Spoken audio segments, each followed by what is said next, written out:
Right, so I'm here with Rory Sutherland from Ogilvy, just to ask an array of strange questions about digital marketing. The first one is, why does most advertising generally suck?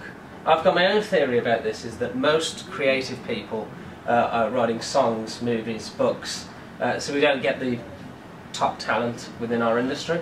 I don't think that's the case, actually. I think that, don't forget that the talent in advertising, and particularly in digital advertising, there's some pretty extraordinary people there. Yeah. And in the early days of anything, you will always attract talent, partly because people are drawn towards fast-growing fields, quite intelligently. Yeah. And fast-growing fields are more interesting, by and large. Particularly if you want to innovate, they're a much better place to be. I think the real problem actually is a different one. Don't forget that the people who are writing poems or film scripts don't have to deal with other people. Yeah. There's a very big difference between writing a film script and getting one made. Yeah. And there's a very big difference between writing poetry and making a large movie. Yeah. And the constraints and compromises you need in order to actually get these things made are fundamentally different. Where I think there's a bigger problem is that, unfortunately, nobody really understands how advertising works. Yeah. And the assumption is it's all about messaging and the provision of information or argument or rational persuasion. Yeah. The actual truth of the matter is advertising mostly works through the inference of the recipient. What inferences they draw from what you say, not what you yourself say explicitly. And this distinction between proposition and takeout has, I think, overtaken and just become a dominant model in and among the people who judge advertising, the people who commission advertising, and also the people who research advertising to an extent. Yeah.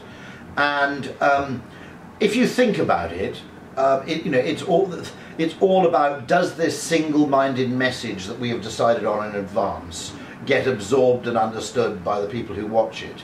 And the amount of attention paid to that in relation to the emotional effect that the communication has on people, and the effect it has on people's unconscious. Yeah.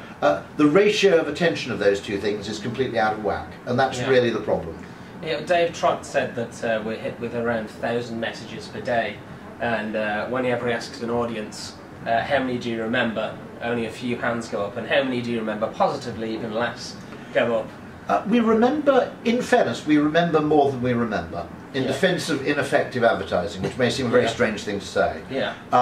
Advertising which is not explicitly remembered still has an effect, because it seems to be that we have an instinct for the familiar. It's occasionally called the sort of mere recognition heuristic, which is things that we have somehow heard about before, even without being aware of hearing about them. Are processed differently in the mind in some respects to things that are entirely unfamiliar. So actually advertising that we don't notice works, it seems. Now that sounds a very strange thing to say. However, what you're absolutely right about is the stuff that achieves real emotional cut-through. The Germans have a wonderful phrase, ein Stop effect, which is two English words treated as if they're German. And the stuff that has stop effect is probably too low a proportion. It can never be everything, by the way. The amount we're exposed to means that, for us to pay the same level of attention to every single advertisement we see that we pay to, a book or whatever, is probably not going to happen, realistically. Equally, I also have a quibble, which is the assumptions about how advertising works has also, particularly offline, destroyed a particular kind of high engagement advertising, which was long copy advertising. Yeah. Now, direct mail still uses it, the web still uses lots of copy, anybody who sells on eBay uses a lot of copy, and the effect of that copy may not actually be to message, but to reassure. Yeah. In other words, the emotional effect of it is the person who is writing this knows what they're talking about and has put a lot of thought and effort into this communication. The effortfulness of a communication, which might include the degree of creativity, but quite literally the amount of work put into creating it, seems to have some effect on how seriously we take it.